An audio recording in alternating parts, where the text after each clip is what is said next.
There's a new war brewing in Ukraine, this time between the EU and the US. This fight has less to do with Russian President Vladimir Putin and his special military operation, and instead comes down to something that Ukraine has and the rest of the world wants: critical minerals. The US is already negotiating a deal with Ukraine for those minerals. Now Europe has come storming into the fight with a deal of its own. But what do those deals offer Ukraine? Who's going to win between the US and Europe? And why do Ukrainian minerals matter so much in the first place? On February 24th, news started circulating that Ukrainian President Volodymyr Zelensky and US President Donald Trump were negotiating. They weren't talking about ways to end the Ukraine war. Rather, the subject of discussions focused on Ukraine's vast reserves of critical minerals. Trump wants those minerals badly. The BBC reported that Ukraine and the US were already close to signing a deal that would see the US gain enormous access to Ukraine's mineral deposits. Negotiations have been very constructive, wrote Ukraine's Deputy Prime Minister for European and Euro-Atlantic Integration, Olga Stefanishina, in an ex-post. Nearly all key details are finalized. Stefanishina added that Ukraine was committed to proceeding to the signature stage as quickly as possible. The news came amidst Ukraine facing growing pressure from the United States. Trump has been surprisingly vocal in his criticism of Zelensky in recent weeks. He's labeled Ukraine's leader as a dictator, and even insinuated that Ukraine started the war with Russia. However, these claims by America's president may have been a smokescreen. Perhaps Trump was both pulling the wool over Putin's eyes and using his growing relationship with Russia's president to push Ukraine into giving him what he wants. It looks like the ploy worked. However, talk about Ukraine's critical mineral deposits isn't anything new. When Zelensky met Trump in September 2024, while the latter was still on the campaign trail, he presented a Ukrainian victory plan. Rumors at the time suggested this plan contained an agreement to provide the US with access to Ukraine's minerals. This represented Zelensky playing the political game. By offering Trump something he knew the future US president wanted, he gave Trump a tangible reason to continue supporting Ukraine in its war with Russia. After all, the US wouldn't get any of the minerals if Putin's forces overcame Ukraine's defenses. All seemed to be on track with the deal. But there was a problem. When negotiations started, Trump told Zelensky that the US wanted a 50% share of all Ukraine's rare earth minerals. According to Trump, that would reflect the amount of aid the US has provided to Ukraine over the last 3 years of its war with Russia. America's president claims that the US military and economic aid to Ukraine totals $500 billion. Zelensky believes otherwise. He says that American assistance so far totals around $100 billion, while also pointing out that the aid Ukraine has received so far was a grant, not a form of credit. Ukraine has no obligation to repay the US for that aid. The Kiel Institute for the World Economy's support tracker places the actual figure somewhere in the middle, though far closer to Zelensky's estimate. It says that the US has provided Ukraine with $119.79 billion so far, with a few billion more yet to be allocated. Regardless of who was right, the deal asked too much of Ukraine. Zelensky outright refused. "I can't sell our state," Ukraine's president replied, which prompted a redrafting of the deal. That redraft was even worse for Ukraine. Zelensky told reporters that the new draft called for the US to have full control over Ukraine's minerals. It also didn't contain the security guarantees that Zelensky wanted to see from the US.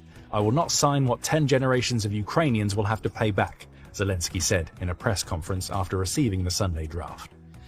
International opinions about the American deal are divided. Former UK Prime Minister Boris Johnson supports it.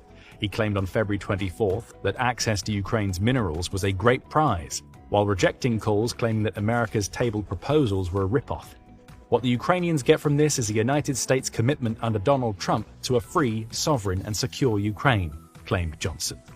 Other commentators disagreed, with some describing the proposed deal as colonial, a way for the US to take control of Ukraine without actually invading the country. Again, the truth is likely somewhere in the middle, but most seem to agree that the proposed US deal wasn't mutually beneficial and the EU has decided it's time to act. As all of this political wrangling has been going on, Europe was paying very close attention. The continent has its own concerns over America's maverick president. It worries that the US will strong-arm Ukraine to get the deal it wants by threatening to withdraw aid from Zelensky's brave forces. There are also ongoing concerns about what all of that would mean for NATO, with the possibility that Trump might pull the US out of the collective defense organization still looming. So Europe came up with a plan. Rather than allow the US to sign a critical minerals deal with Ukraine, the continent would offer one of its own. This deal would give Ukraine more control over its precious resources while being beneficial to the entire continent. That deal has now been offered. At least that's according to Politico, which reported on the European Union, or EU's, supposed offer to Ukraine on February 25th. It said that Europe had offered a new deal to Ukraine, just as Trump was claiming that the US was close to inking a deal with Zelensky. The pitch was made by Stéphanie Séjourné, who was the European Commissioner for Industrial Strategy, during a visit to Kyiv that marked the third anniversary of Putin's invasion of the country. 21 of the 30 critical minerals Europe needs can be provided by Ukraine in a win-win partnership, Séjourné claimed, when speaking to Agence France Presse. The added value Europe offers is that we will never demand a deal that's not mutually beneficial, added the commissioner. That sounds a lot more like what Zelensky wants out of the deal. With Europe, he'd hand over less control of Ukraine's rare mineral resources while maintaining a multi-country security partner. It sounds like an easy choice, right? But there's another twist to the tale. Even as Séjourné claimed that he'd offered a new deal to Ukraine, the European Commission denied that such a proposal existed. On February 25th, the Kyiv Independent published a report in which it quoted European Commission spokesperson Thomas Reinier. "There is no proposal," Reinier told the outlet, adding that the EU already has a deal with Ukraine relating to critical raw minerals that was formalized in 2021 via the Memorandum of Understanding. In other words, the EU deal already exists.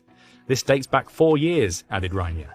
This cooperation is not only about securing supply chains for the EU, but also about fostering local value creation and capacity building in partner countries, ensuring mutual benefits.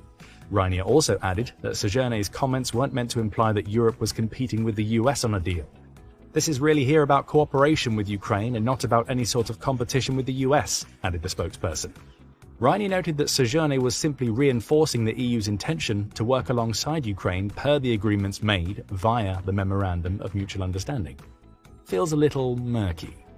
One minute, we seem to be seeing the US and EU lining up to fight over who gets control over Ukraine's vast mineral assets. The next minute, the EU is pulling out of that fight, claiming that any deal being mentioned in reports is just a deal that the EU signed back in 2021. Soon that murkiness may clear away. After all, it looks like the US has gotten what it wants. In the early hours of February 26th, Ukraine claimed that it had agreed to terms with the US on the crucial minerals deal. No confirmation has come from the office of President Trump as of the writing of this video, likely due to the time difference between Ukraine and the US. However, the agreed-upon deal seems more favorable to Ukraine than the one Trump presented to Zelensky on February 23rd. Sky News reports that the new American deal no longer contains an initial demand from the US for $500 billion of the potential revenue generated by Ukraine's resources. That appears to be a major backpedal for Trump. Whether he still feels Ukraine owes the US $500 billion doesn't matter. If Ukraine is to be believed, the US won't be receiving that money via the minerals deal. However, Ukraine doesn't get all its own way in the revised agreement.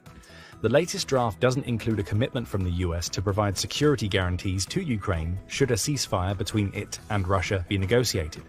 That's something Ukraine desperately needs. It doesn't want to find itself coming under Russian attack again once it starts rebuilding during a ceasefire. Still, the deal is a massive step forward for Zelensky's relationship with Trump. Once signed, it'll start a new long-term partnership between the two that sees the US get what it wants, which will keep Trump happy. The lack of security guarantees is a concern for Ukraine.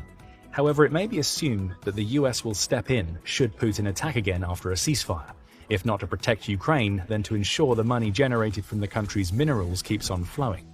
But what minerals does Ukraine have? And why are they so important that they've almost sparked a brief negotiation war between the US and EU? As Séjourné said on February 25th, Ukraine is home to 21 of the 30 rare earth minerals that the EU classifies as critical raw materials. Its reserves of these minerals are vast. The United Nations Regional Information Center for Western Europe says that Ukraine is home to 5% of the world's reserves of these minerals, which includes the likes of lithium, graphite, niobium, and cobalt. Ukraine's Deputy Minister of Environmental Protection and Natural Resources Svetlana Grinchuk pointed this out in 2022 while speaking at the UN Economic Commission for Europe. She said Ukraine is home to 5% of the rare earth mineral reserves, despite the country only accounting for 0.4% of the Earth's surface. In other words, Ukraine is a treasure chest of precious materials. It's just waiting for allies to help it unlock the chest. Lithium is the headline mineral of the bunch. The mineral is an essential ingredient in rechargeable batteries, which are used in everything from smartphones and laptops to electric cars and weaponry. Ukraine has a lot of it, about 500,000 tons, according to the National Academy of Sciences in Ukraine. The problem is that two of the country's key mining sites, Shevchenkivsky in Donetsk and Kruta Balka in Zaporizhia, are currently located in conflict zones. Russia is actively fighting Ukraine in territories where its rare earth minerals are found. That's no coincidence. Behind all of Putin's rhetoric about wanting to reclaim Ukraine as part of Russia, there's a clear desire to get his hands on the country's valuable resources. That's one of the reasons why he spent so much of 2024 and into 2025 pushing for Donetsk. Putin hopes that claiming the territory will give him access to a steady supply of lithium. And it's even better if a peace plan with Ukraine allows Russia to keep the territory it's captured so far. Russia would gain full control over the resources in Donetsk. Right now, Moscow is believed to control around 40% of Ukraine's metallic minerals. Russia also occupies territory containing 63% of Ukraine's coal mines, along with half of its cesium, tantalum, manganese, and rare earth deposits. According to Ukraine's economy minister, Yulia Sviridenko, those resources are worth about $350 billion alone. Seizing those assets is key to Putin's war strategy because it allows him to cut off a key source of income to Ukraine. Before Putin launched his February 2022 invasion, Ukraine's minerals accounted for 6.1% of its gross domestic product and 30% of its exports. And there are other minerals besides lithium to which Europe and the US wants access. For instance, Ukraine provided 7% of the titanium used around the world in 2019. That rare metal is used for building planes and nuclear power plants. It was also responsible for 20% of the world's graphite before Russia invaded, which is another material used in nuclear power plants along with electric vehicles. Ukraine is also perfectly positioned to meet rising global demand, according to the UN. It says that demand for copper is expected to increase by 40% over the next few decades, with demand for lithium rising by 90% during the same period. There's also demand on the environmental front. The International Energy Agency says that meeting global net zero carbon emissions by 2030 requires the opening of 50 new lithium mines, along with 17 cobalt and 60 nickel mines. Again, Ukraine is home to all of these materials, which could make it a crucial contributor to combating global climate change. All of this brings us to the question of why Ukraine's mineral resources are so important to the US and the EU. We've just touched on one of the answers. Ukraine's rare mineral reserves are going to become increasingly vital in the coming years. Not that they aren't already. Global demand for lithium and copper is already massive. But as more countries move toward renewable energy technologies, demand will only grow. Think about what that means from a profit perspective. On the lithium front, a single ton of this material costs $10,452.30 as of February 25th. Multiply that by 500,000, which is the number of tons Ukraine has in its reserves, and you get $5.226 billion. And that's a low-end price. In December 2022, per-ton prices for lithium were around $80,000. That would have made Ukraine's reserves worth a massive $40 billion. The price of this material may rise again given the world's increasing use of lithium in electric products. As other reserves run dry, Ukraine's lithium could be a massive money spinner for Europe and the US. Dr. Robert Mugger, who's the principal of SecDev, expands on this. He points out that critical minerals are the foundation of the 21st century economy. They are crucial in renewable energy, as already mentioned, but also offer expansive military and industrial infrastructure applications. Mugger claims that minerals are playing a growing strategic role in geopolitics and geoeconomics. With that growing role will come more potential for profit, which is great for Ukraine, but it's also great for Trump because it means he gets to claim a big win in clawing back the money he believes Ukraine owes the US. However, future profit may not be the main reason that Trump wants Ukraine's minerals so badly. There's another factor at play here: China. Right now, China is one of the dominant powers in critical mineral refining capacity. The Guardian says Beijing handles refining for about 35% of the world's nickel, along with up to 70% of its lithium and cobalt. It's also the biggest player when it comes to rare earth elements, or REEs.